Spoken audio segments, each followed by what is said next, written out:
Nabataeans and Petra, stand as one of history's greatest mysteries carved into the red sandstone cliffs of Jordan. Petra's hidden tombs, temples, and rock-cut facades continue to fascinate archaeologists and travelers alike. Beyond its breathtaking architecture, this ancient city holds unanswered questions about the rise and fall of the Nabataean people. Who were they? How did they create such an advanced civilization in the desert, and why did they mysteriously vanish? This journey uncovers the legends, the history, and the enduring mystery of Petra. Hidden deep within the arid land of the Jordanian desert, where towering cliffs rise above endless seas of sand, lies a city forgotten for centuries, Petra. It has been called by many names the Rose City for the brilliant red hue of its stone under the sun. The lost city for vanishing from human memory for nearly 2 millennia. And even the ghost city, both magnificent and haunting. From the very moment one passes through the narrow, sick gorge and stands before the splendid facade of Al-Khazne, the famous treasury, anyone would feel as if facing something beyond human comprehension, a grand metropolis carved straight into the rock, lying silent in the desert. What makes Petra truly unique among all ancient cities lies in the way it was built. This was not a city constructed from stones transported from elsewhere, like the pyramids of Egypt or the temples of Rome. Instead, Petra was carved directly into sandstone cliffs. The massive rock faces were not quarried, but sculpted from the top down, transforming mountains into palaces, tombs, and temples. Such a method required extraordinary patience and advanced geometric knowledge, for even the smallest mistake could cause an entire facade, rising 40 to 50 meters high, to collapse or become a lifeless block of stone. Even more astonishing, Petra left behind no technical drawings, tools, or sketches, leaving archaeologists to marvel at the completed works without understanding how they were created. Beyond its construction, Petra also possesses a magical beauty bestowed by nature. The cliffs into which the city was carved are made of layered sandstone, with minerals forming dazzling streaks of color under the harsh desert sunlight. Petra never appears the same. In the morning, the stone glows with golden radiance. At noon, the whole facade burns red like fire, and at sunset, a mysterious purple drapes over the monuments, making the entire city appear as though it belongs to another world. This constant transformation makes Petra both earthly and surreal, a creation anchored in stone, yet seemingly from another dimension.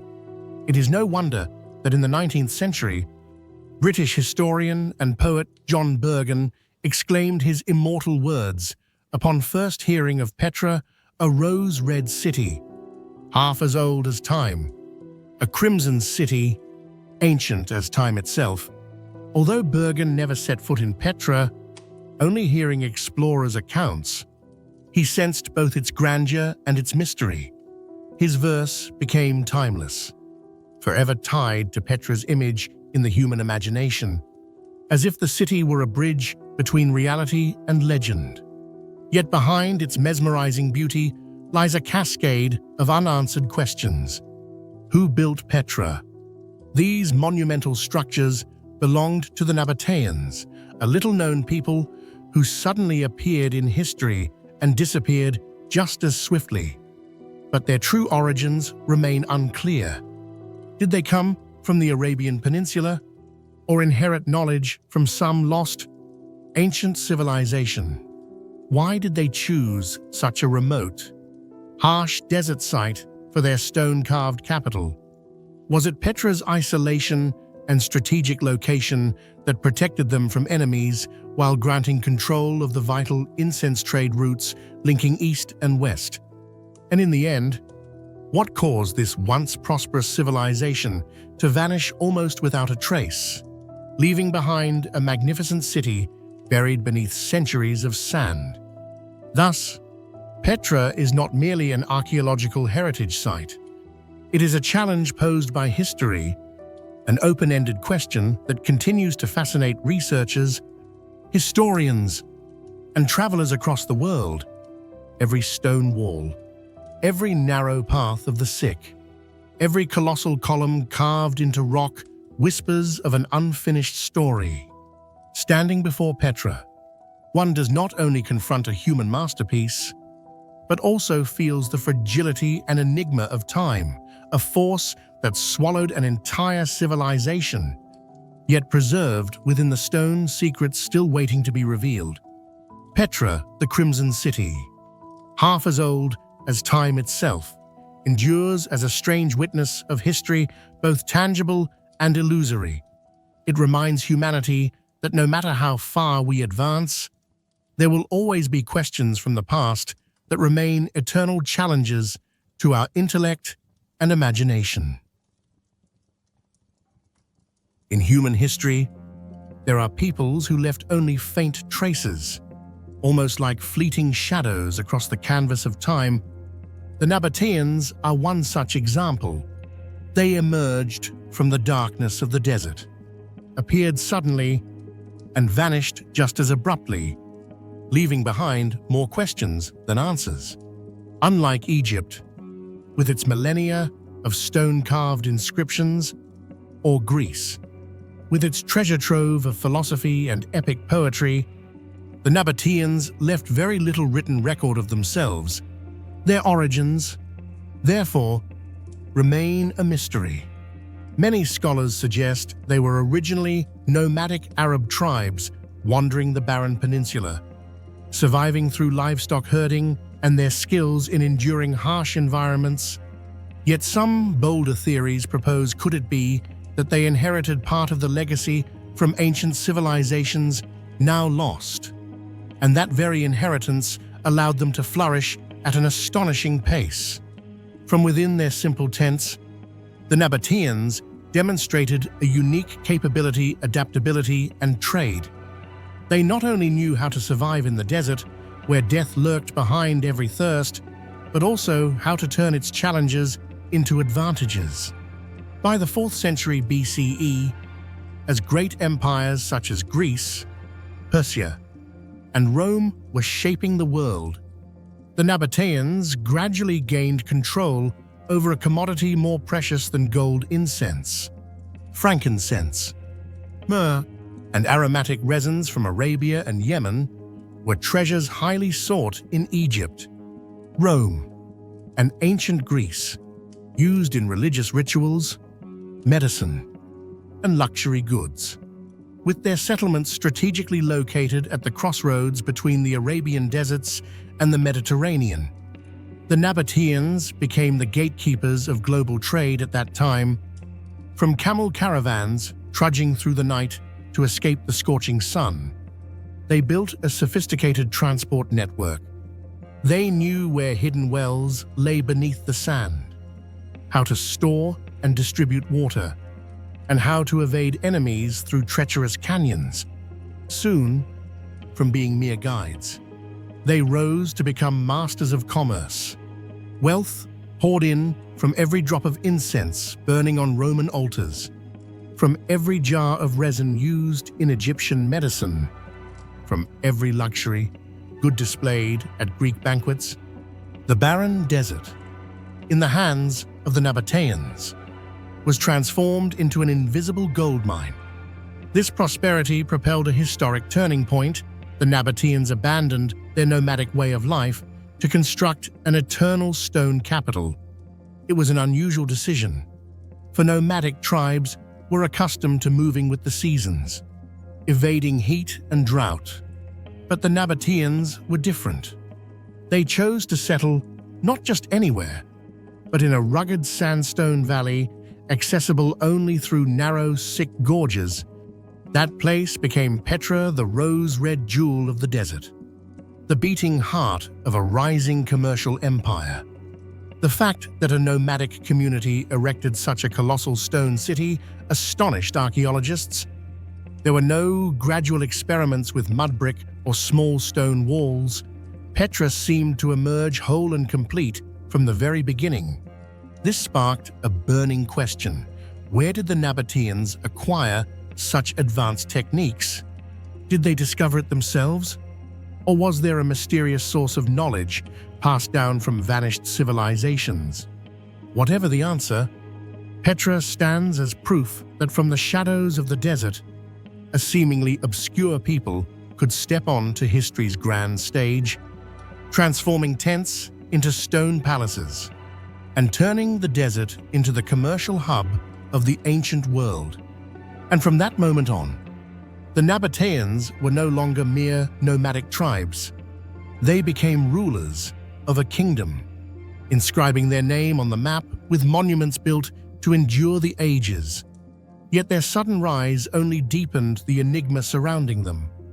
A people of unknown origin, who in a brief span of time created an immortal city, only to vanish once more from history's flow, like the very shadow of the desert fleeting, yet leaving behind an indelible mark.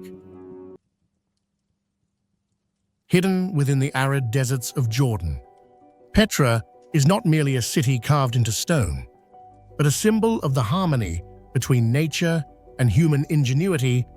Unlike other ancient civilizations, which built their cities from bricks, wood, or quarried stones transported from afar, Petra appears as though it was born directly from the heart of the mountains, a creation that both blends with and rises above its harsh natural surroundings. This uniqueness makes Petra both a city and a natural fortress, where people turned rugged terrain into an advantage. To grasp the strength, resilience, and mystery of Petra, we must begin with the decisive choice made by the Nabataeans, selecting a site nestled among towering cliffs, isolated yet strategic, a choice that not only determined the fate of the city, but also opened an era of prosperity for their entire kingdom.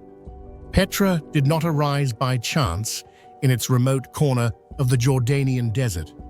Its location reflects the wisdom and strategic vision of the Nabataeans, a people who mastered the art of turning hardship into survival. The city rests in a vast sandstone valley, enclosed by towering cliffs that form natural walls of defense. But its most remarkable feature is the entrance, the Sik. This narrow gorge stretches nearly 1.2 kilometers, at points less than 3 meters wide, with cliffs rising as high as 80 meters on both sides. Walking through the Sik feels like entering a natural labyrinth, winding, shadowed, full of hidden turns. Its very harshness concealed Petra from outsiders, turning the city into a secret within the desert. In the ancient world, where war, raiding, and conflict were constant, defense determined survival, the Sik made Petra a perfect natural fortress.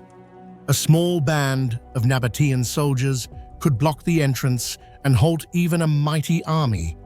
More than a wall of defense, the Sik was a curtain of invisibility. While Egypt's pyramids announced themselves from miles away, Petra disappeared entirely from view, as if it did not exist at all. No traveler could guess that beyond the dark passage lay a flourishing city. This not only protected the Nabataeans, but also gave them control over the trade routes threading through the unforgiving desert. Petra lay directly on a major trade artery connecting Arabia, Egypt, and the Mediterranean, the lifeline of the ancient incense trade. Caravans from southern Arabia carried frankincense and myrrh, once valued as liquid gold in sacred rituals, and they all had to pass through this land, Yet the desert was merciless, scorching heat. Scarce water and the constant threat of bandits made the journey perilous. A safe station offering water, shade, and protection was essential. Petra, hidden and fortified, became that salvation for every merchant caravan. The Nabataeans knew every gorge, every underground spring, and used that knowledge to dominate commerce. No caravan could cross the desert without Petra. Only with Nabataean permission could traders reach water and continue safely. Thus, they became the gatekeepers of the incense trade, holding immense economic and political power without needing vast armies like Rome or Egypt. Picture a weary caravan, wandering across endless sands, carrying chests of fragrant resins from Yemen frankincense to honor the gods, myrrh to burn in Egyptian temples, slowly advancing toward the Mediterranean. In the midst of desolation, where life seems impossible, they suddenly discover Petra, an oasis hidden behind stone walls. Here they find water to drink, shade to rest, and protection from raiding bands. For them, Petra was not merely a stop, it was survival itself. For the Nabataeans, each caravan meant wealth and influence. By choosing Petra as their capital, the Nabataeans created a unique balance of power. They did not flaunt strength through grand palaces on open plains, nor boast military might like Rome or Egypt. Instead, they relied on terrain and clever control of resources, especially water and access routes, to transform Petra into an impregnable fortress and a vital hub on the trade highways of antiquity. This decision turned Petra from a small, hidden city into a prosperous center, and the Nabataeans from obscure nomads into a power strong enough to shape the history of the Middle East. If Petra's location astonished the world, the way this city was built leaves later generations even more in awe. Normally, humanity's great monuments, from the Egyptian pyramids to the Parthenon of Greece, were raised from massive blocks quarried, hauled by human and animal power, and lifted with primitive pulleys to their construction sites. This process left countless traces, transport routes, tool marks on the stones, and abandoned quarries still scattered across the Nile Valley or the Attic landscape. But Petra chose an entirely different path. Instead of bringing stone to the building, the Nabataeans decided to turn the mountain itself into the building. They did not assemble blocks. They carved entire sandstone cliffs into the facades of palaces, temples, and tombs. This method posed challenges that bordered on the impossible. In block-built temples, a miscut stone could be reshaped or replaced. But when carving directly into a mountain, a single error meant the ruin of the entire structure, irreversible and permanent. Even more remarkably, the work had to begin from the top and move downward. Carving from below risked collapse from the weight of uncut stone above. Such a technique demanded extraordinary mastery of proportions, symmetry, and the load-bearing strength of the rock skills that archaeologists today still cannot fully explain. Yet, masterpieces such as Al-Khazneh, the treasury, and Ad-Diyar, the monastery, stand in perfect balance, soaring 40 to 50 meters high. Adorned in the Corinthian style with stately columns, delicate reliefs, and imposing statues of deities, they recall the grandeur of Greek and Roman temples, but with one crucial difference: every feature is monolithic, carved from a single continuous mass, with no joints or seams. Their unity and scale have led some scholars to argue that Petra not only imitated Mediterranean architecture, but surpassed it in cohesion and monumentality. Even more puzzling, modern archaeologists have searched in vain for evidence of the building process.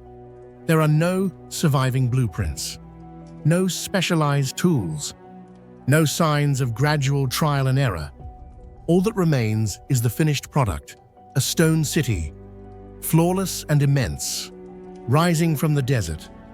This creates a paradox that is hard to resolve.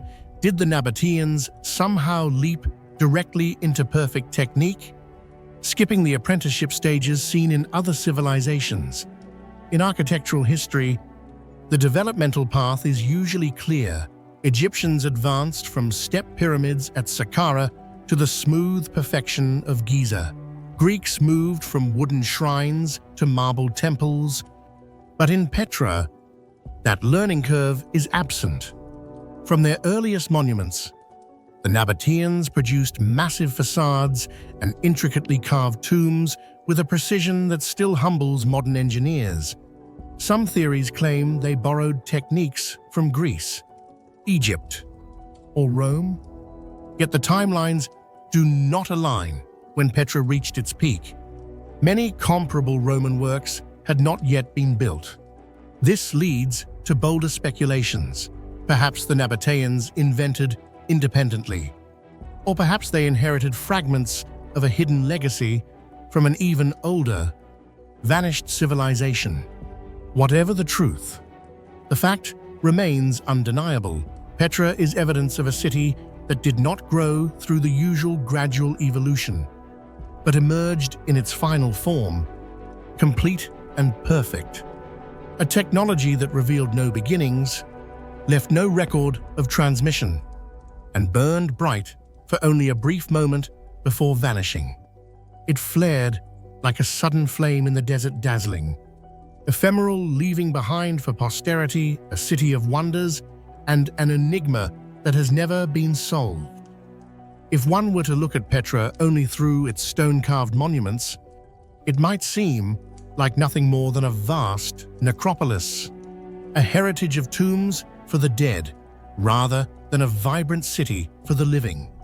Yet, what transformed Petra into a true metropolis, able to sustain tens of thousands of inhabitants and host countless caravans, was a hidden but magnificent element: its water system. In the heart of a harsh desert, where rainfall was scarce and evaporation relentless, the Nabataeans created a sophisticated hydraulic network that not only made clever use of the terrain, but also displayed a level of refinement far beyond what might be expected from a people of nomadic origins. First, they understood that survival required more than drinking water. It required a steady flow year-round. The sandstone cliffs surrounding the city became natural catchment basins. The Nabataeans carved channels along the mountain slopes, lined them with stone or waterproof plaster, to capture every rare drop of rain and guide it toward the city. When the brief rainy season arrived, this system ensured that no water was wasted, directing it instead into enormous cisterns scattered across Petra. These reservoirs could hold millions of liters, enough to sustain the population through many dry months. Beyond collection, the Nabataeans demonstrated exceptional skill in water management.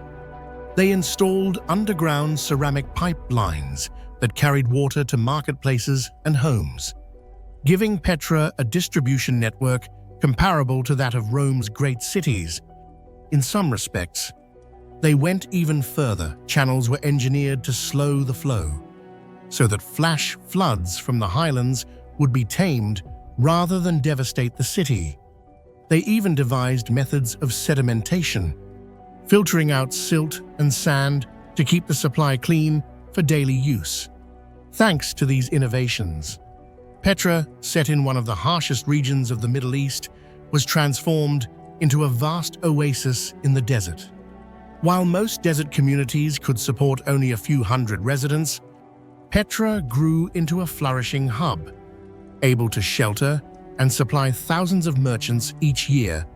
This was not only a technical triumph, but also the foundation of Nabataean power control over water, meant control over the incense trade routes that spanned continents. Caravans knew they could not survive the journey without Petra. Today, modern researchers studying this hydraulic system admit that Nabataean engineering was on par with the Romans, who are celebrated as masters of aqueducts and waterworks.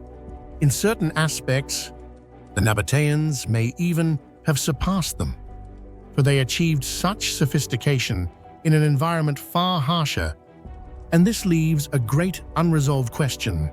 How could a people of nomadic origins who, only a few generations earlier, had lived with tents and herds attain such advanced hydraulic knowledge in so short a time? Thus, Petra is not only a city of stone, but also a living testament to humanity's ability to conquer nature. The Nabataeans accomplished what seemed impossible. They turned a parched, burning land into a thriving metropolis. Through their miraculous water system, they wrote one of the most extraordinary chapters in the history of engineering in the deserts of the Middle East. What makes Petra especially difficult to believe is the complete absence of trial and error traces in its construction. In most civilizations, we can observe a clear evolutionary path. In architecture, the Egyptian pyramids began with the step form at Saqqara before reaching the perfected geometry of Giza. Greek temples started in wood before developing into majestic marble. But with the Nabataeans, every surviving structure in Petra already shows a state of full completion from the very beginning, as if they had skipped the entire stage of learning and experimentation. Whatever the answer, the fact remains clear.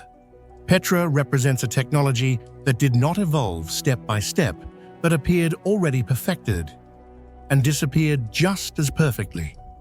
There are no signs of transmission, no diffusion into neighboring regions, and no evidence that such techniques survived after the fall of the Nabataeans.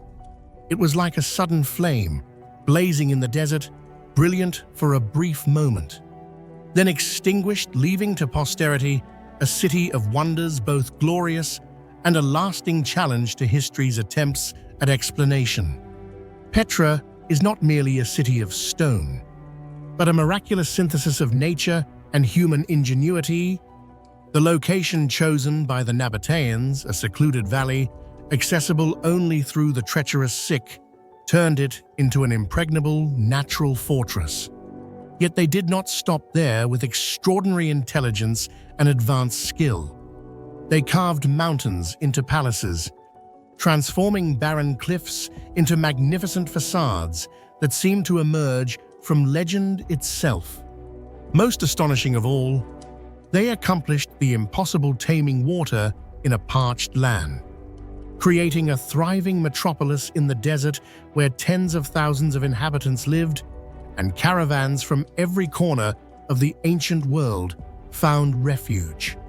It is this combination that makes Petra a historical paradox, a people who emerged from the shadows of the desert within just a few centuries, achieved a perfectly appearing technology, only to vanish abruptly, leaving behind a wonder with no blueprints, no tools, no tradition of transmission.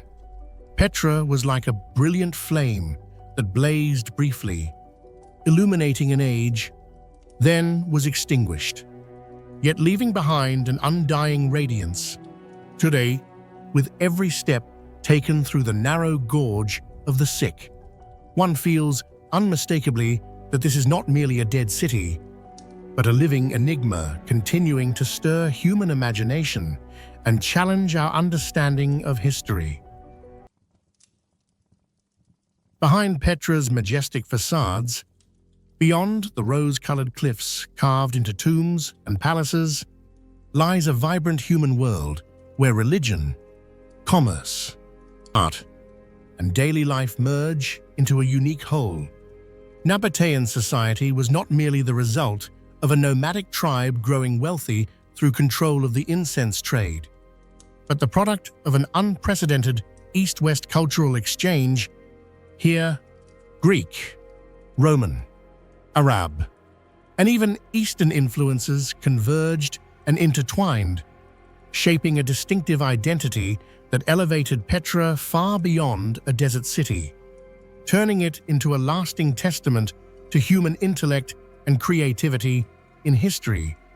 Petra was not merely a city rising from the desert, but a vital crossroads on the transcontinental trade routes linking Arabia, Syria, Egypt, and the Mediterranean. This strategic position transformed the city into a true crossroads of civilizations, where goods, ideas, and art from many cultures converged, clashed, and blended. On Petra's cliffs, one can see the grandeur of Greek Corinthian columns, the Roman imprint in plazas and small amphitheaters, and sacred Arabian symbols through cube-shaped stone blocks dedicated to the gods. What is remarkable lies in how the Nabataeans embraced these influences, unlike Rome, which imposed its culture, or Greece, which spread it through conquest. They absorbed gently, reshaping and adapting them to fit their own identity. As a result, Petra was never a mere replica of Athens or Rome, but a uniquely hybrid metropolis like a vast tapestry woven from countless cultural threads, yet emerging as an entirely new image, reflecting the intellect and creative resilience of a desert people.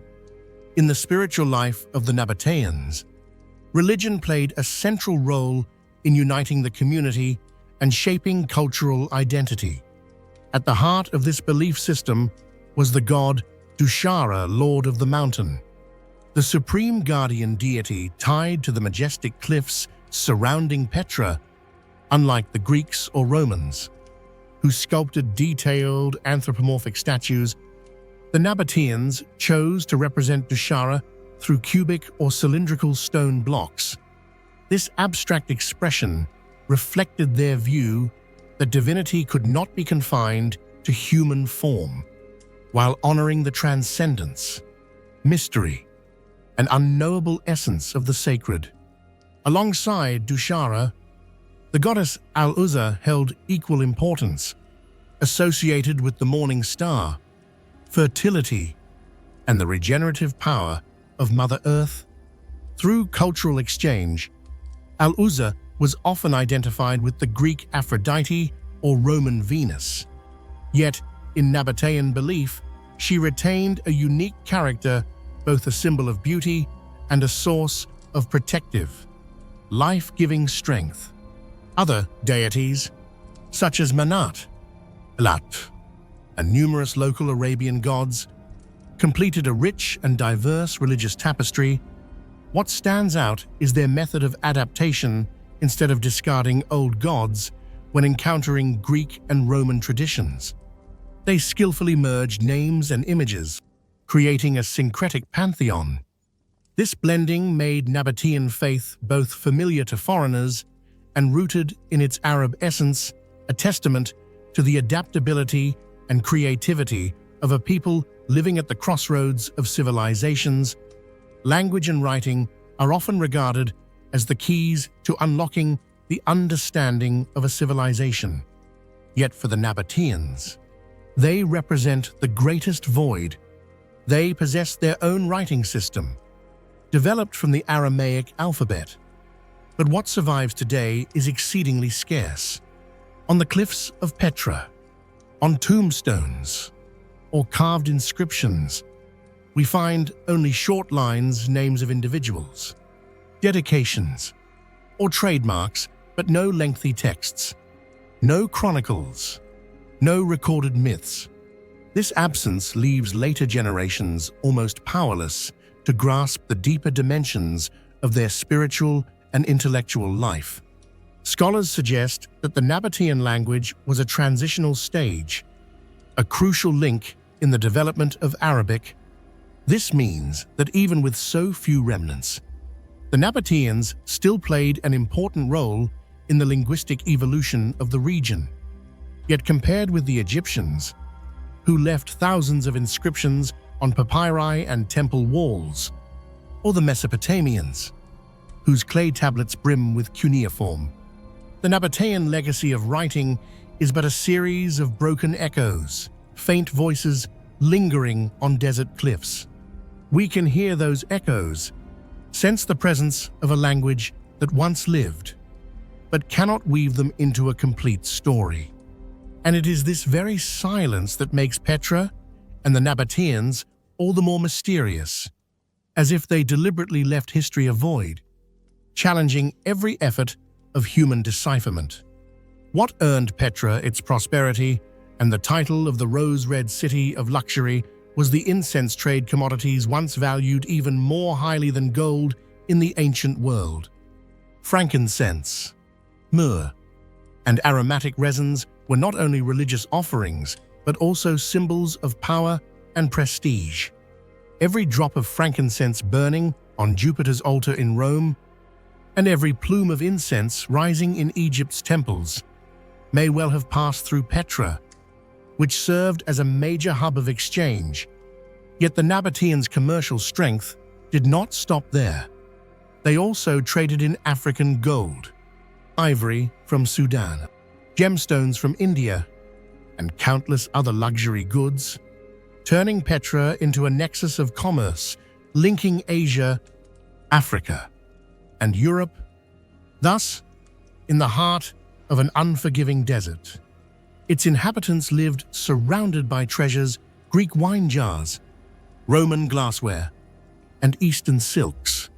Petra's bustling markets once resembled an ancient version of Dubai, where not only goods, but also knowledge, art, and faith were exchanged.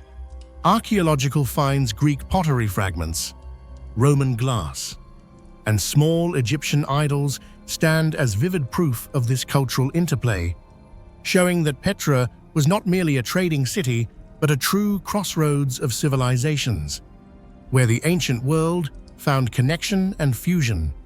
From the humble tents of nomadic life, the Nabataeans rose to build a wealthy and radiant society right in the heart of the barren desert.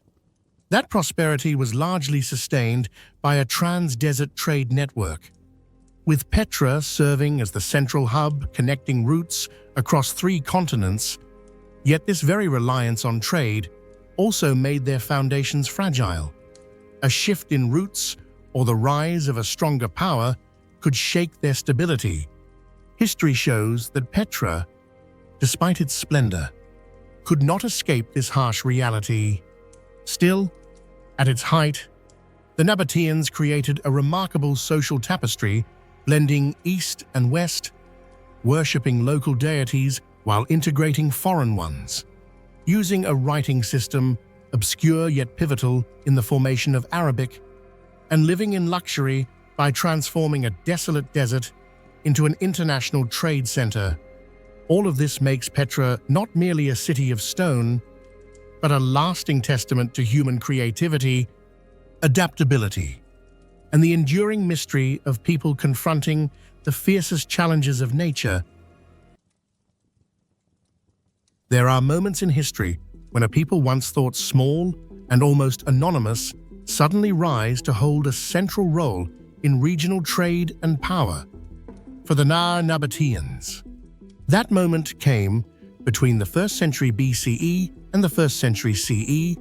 From their nomadic origins in the barren desert, they came to control the entire incense route, the economic lifeline linking Yemen, Egypt, and Syria to the Mediterranean, transforming Petra into a thriving commercial megacity. It was not only a city carved from stone, but also a crossroads of wealth, culture, and imperial ambition, where the Nabataeans emerged with influence far greater than their humble beginnings. In the ancient world, long before oil was ever known, people revered a commodity even more precious, frankincense and myrrh. Harvested from the resin of trees in southern Arabia, these substances quickly transcended ordinary value to become the liquid gold of their time. When burned in sacred rituals, they released a divine fragrance, believed to be the invisible thread linking humankind to the gods. In Egypt, They smoldered within temple altars as offerings to deities. In Greece, they filled the air of solemn ceremonies, and in Rome, their smoke enveloped grand sacrifices beyond religion. Frankincense served as medicine, as a luxury perfume, and as a symbol of wealth and authority. This immense demand gave birth to a vast, desert-spanning trade network, the incense route. The journey began in Yemen, crossed the scorching sands of Arabia, passed through Egypt and Syria, and stretched to the Mediterranean coast to deliver goods to Greece and Rome. To command this route was to hold the very economic lifeline of the ancient world. And at the height of prosperity, none mastered it more skillfully than the Nabataeans, the desert's rulers, who turned hardship into strength, transforming arid sands into gold, power, and an unrivaled place in history. Petra, once nothing more than a barren valley in the desert, was long regarded as a dead land where survival seemed nearly impossible. Yet through ingenuity and perseverance, the Nabataeans transformed it into one of the most bustling trade centers of the ancient world. They engineered an extraordinary system of channels and reservoirs, capturing every rare drop of rain to ensure abundant water for both the city and passing caravans. This made Petra an essential stop for merchants traveling from southern Arabia across the desert. Here, they not only found supplies and rest, but also enjoyed the Nabataeans' protection against the bandits that prowled the harsh wilderness.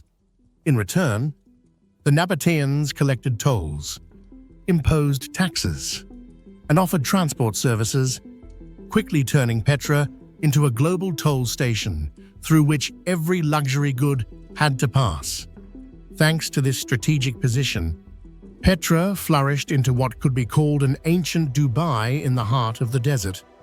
Its markets overflowed with goods from distant lands, ivory hunted in Africa, gleaming pearls from the Persian Gulf, fine silk and fragrant spices from the East, exquisite glassware from Rome, fine wines from Greece, and above all, precious incense shipments from Yemen. Wealth poured into Petra so rapidly that the Nabataeans not only carved a city from stone, but adorned that stone with dazzling opulence.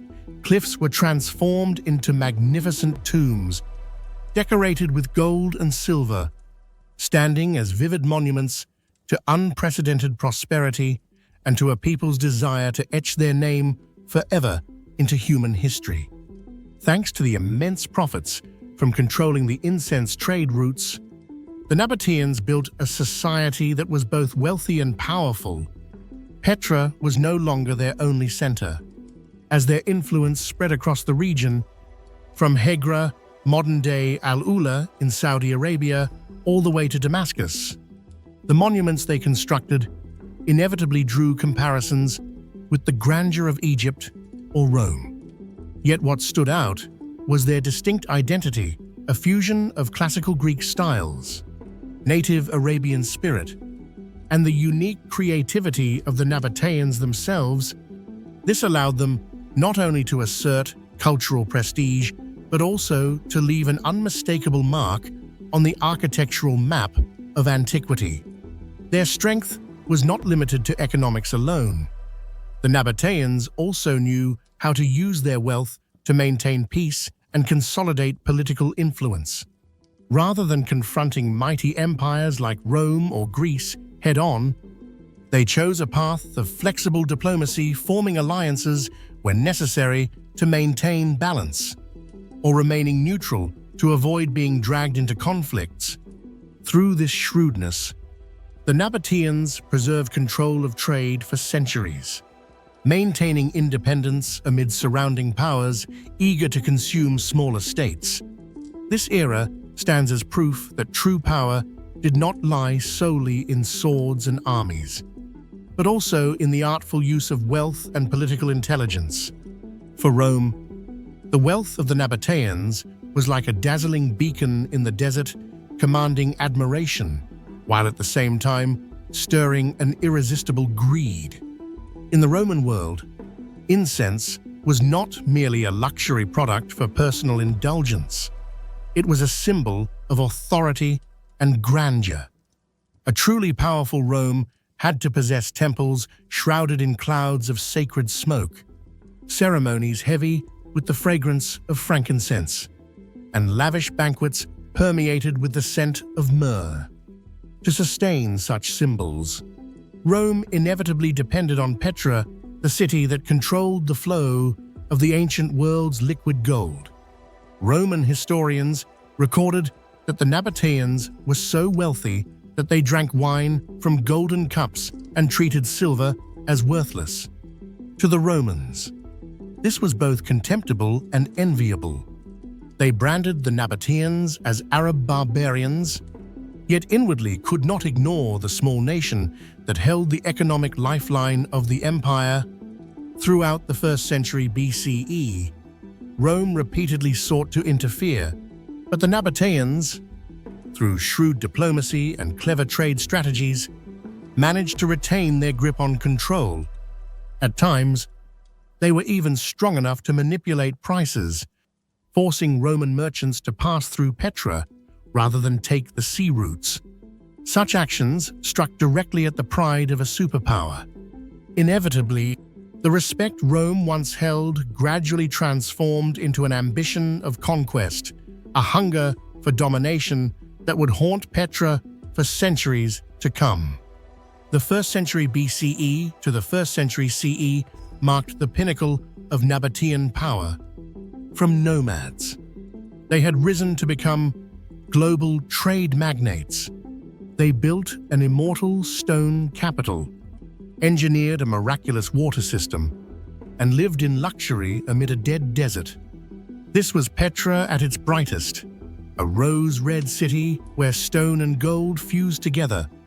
Yet that splendor was like a desert flame, brilliant but short-lived. The Nabataeans' strength did not rest on military might or vast territory, but on a trade route. When that route shifted, when maritime commerce began to replace desert caravans, the foundation of their kingdom began to tremble. But in that fleeting moment of magnificence, the Nabataeans left a legacy that astonished the world. From a barren wasteland, they created a wealthy trading hub that forced mighty Rome to both respect and covet it endlessly. No civilization, no matter how dazzling or powerful, is immune to the relentless rhythm of history. Egypt, with its monumental pyramids, Rome, with its legions and emperors, and Byzantium, with its golden domes, all eventually yielded to decline.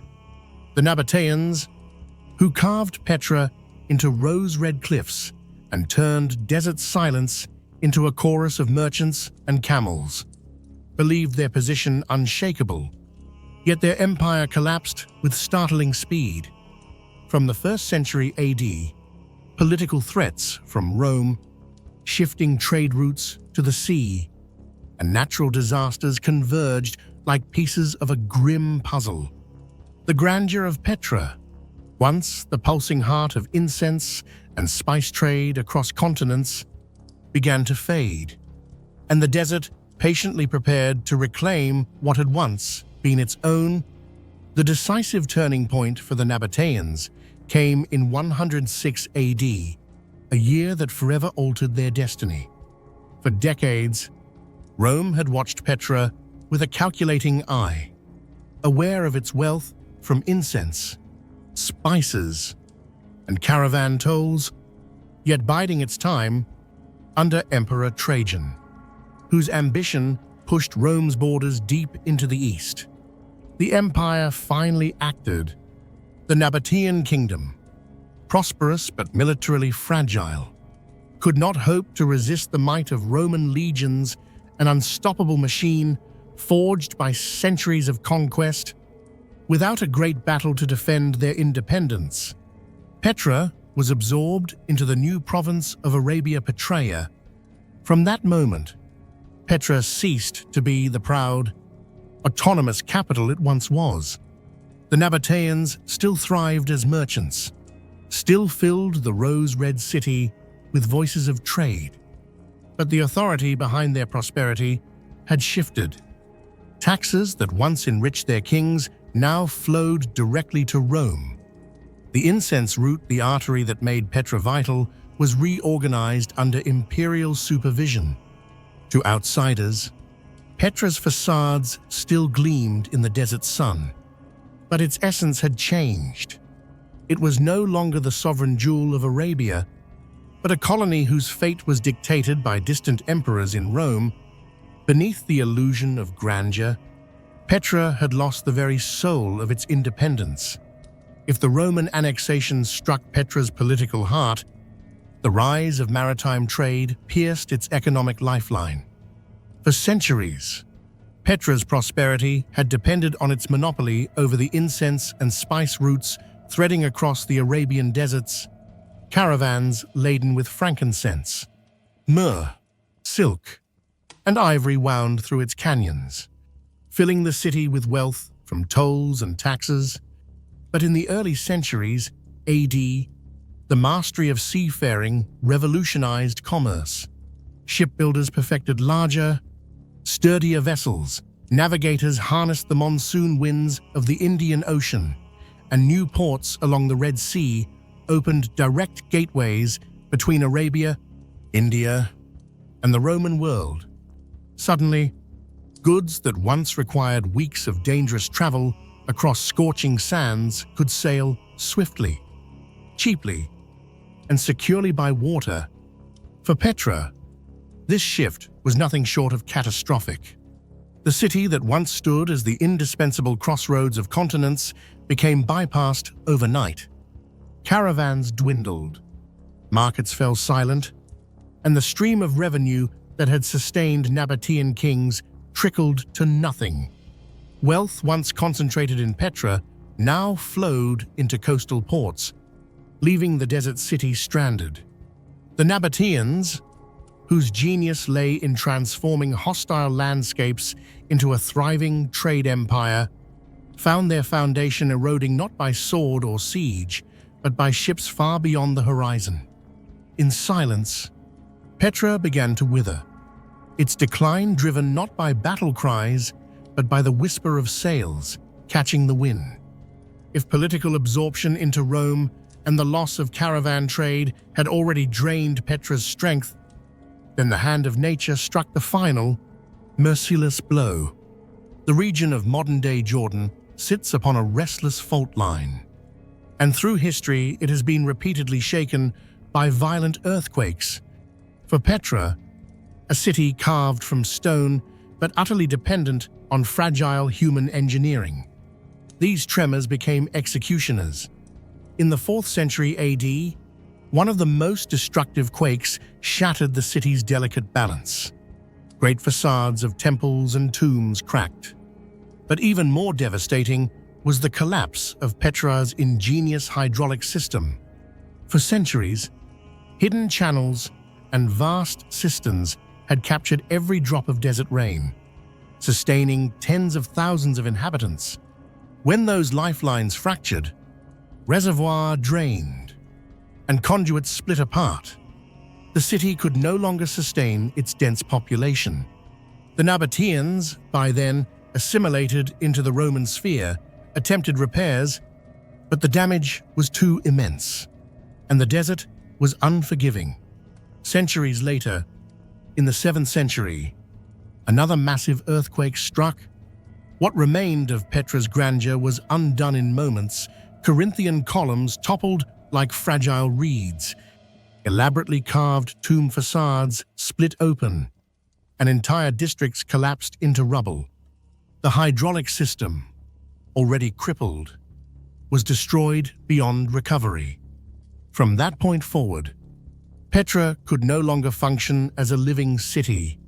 Its inhabitants gradually abandoned it, seeking safer valleys and more fertile soils. the vibrant crossroads that had once pulsed with merchants' shouts, camel caravans, and the glint of silver and gold now fell silent. Only the desert wind remained, sighing through the sick canyon, carrying with it the echo of a city that had once defied the sands until nature reminded it of its fragility. When people abandoned Petra, nature quietly reclaimed its domain. Desert sands slowly buried the streets, red dust dulled the once brilliant facades, and wild plants crept through cracks in the cliffs. The city that had been a wealthy hub of incense and gold swiftly transformed into a ghost town. For nearly a millennium, Petra's name vanished from maps and human memory. Roman and Greek records preserved only vague mentions. To later caravans, Petra was nothing more than a legend of the desert, a place said to have been so prosperous that its people drank wine from golden cups, only to vanish without a trace or explanation. The fall of Petra is among the clearest examples of the fragility of trade-based civilizations. The Nabataeans were not destroyed by a ruthless invading army, nor did they collapse through civil war. Instead, they were overshadowed by the current of history, politics consumed by Rome, economy overtaken by maritime trade, and finally, nature wiping away the traces. It was a quiet, yet absolute death. From a wealthy trading empire, the Nabataeans faded into shadows of history. Petra, their pride, was no longer the capital of gold and incense, but a silent ruin in the desert. Today, as we walk through the sick and behold Al-Khazne glowing in sunlight, it is hard to imagine how this place once flourished and fell so swiftly. Petra's collapse is not just the story of a single city, but a reminder of the fragility of every civilization, no matter how rich or powerful. All can be swallowed by sand and time. For centuries, Petra existed only as a faint shadow in humanity's memory. After being abandoned, the Rose City was gradually swallowed by sand and silence. Local Bedouin nomads sometimes spoke of an ancestral city, but they kept its secret hidden, unwilling to let outsiders intrude upon what they believed was a sacred place. To the Western world, Petra had completely vanished. No maps, no records. No one knew exactly where it was.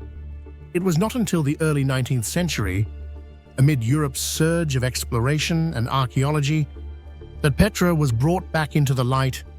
The man who brought Petra back onto the map of history was Johann Ludwig Burckhardt, a Swiss explorer who embodied the adventurous spirit of early 19th century Europe. In 1812, disguised as a converted Arab merchant, he traveled across the Middle East, patiently learning the language and adapting to local customs so as not to reveal his true identity. It was during this journey that he heard vague rumors from Bedouin nomads about a stone city buried deep in the Jordanian desert. With caution and cleverness, Burckhardt sought a way to reach it, eventually persuading a local guide by claiming that he wished to make a pilgrimage to the tomb of the prophet Aaron. After days of enduring scorching heat and dust, he finally entered the narrow, sick gorge that stretched for kilometers. When the towering rock walls suddenly opened up, the sight before him left him stunned. The massive facade of Al-Khazne emerged, with its symmetrical Corinthian columns and divine statues carved deep into the glowing rose-red stone. Before him stood not a legend, but a once vibrant city that had lain dormant for centuries. Burckhardt instantly understood that he was standing before a discovery capable of shaking the world of archaeology. Though he dared not conduct open research, fearing suspicion and possible violence from locals, Burckhardt meticulously recorded every detail in his journals. When these notes later reached Europe, they caused a sensation. sparking widespread fascination among scholars and the public alike. From the very moment Burckhardt stepped out of the sick, Petra was no longer a secret buried in the sands, but one of the greatest archaeological rediscoveries of the 19th century. After Burckhardt, waves of European explorers, archaeologists, and photographers flocked to Petra.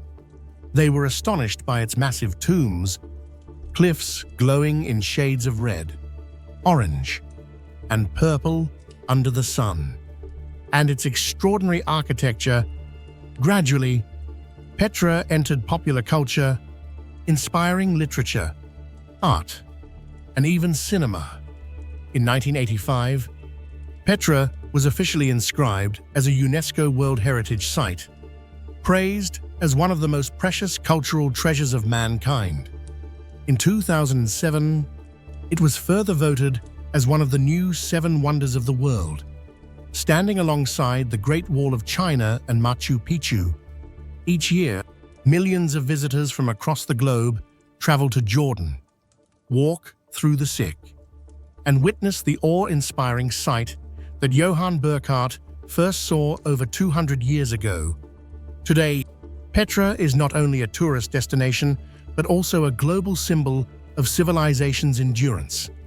It reminds humanity that even amid the harsh desert, people can create immortal wonders.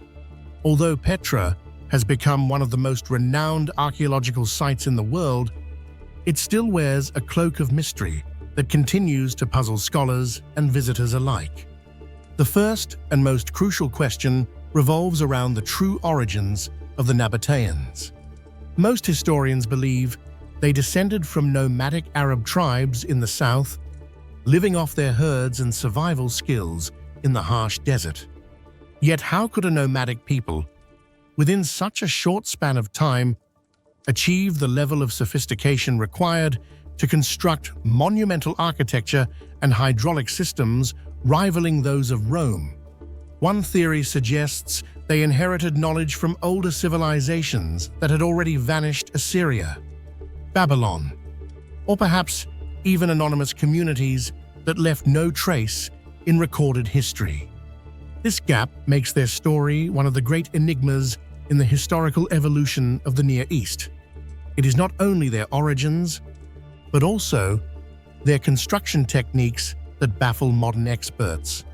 To this day, engineers remain astonished at how the Nabataeans carved massive facades directly into towering cliffs, some tens of meters high, with flawless symmetry, yet left behind no technical drawings. Their water management was no less impressive. Canals, underground conduits, and reservoirs were meticulously designed to supply a large city in the middle of an arid desert. What is remarkable is that Petra shows no evidence of gradual trial and error. Instead, it appears as if the Nabataeans began with fully perfected methods. This stands as one of archaeology's great paradoxes.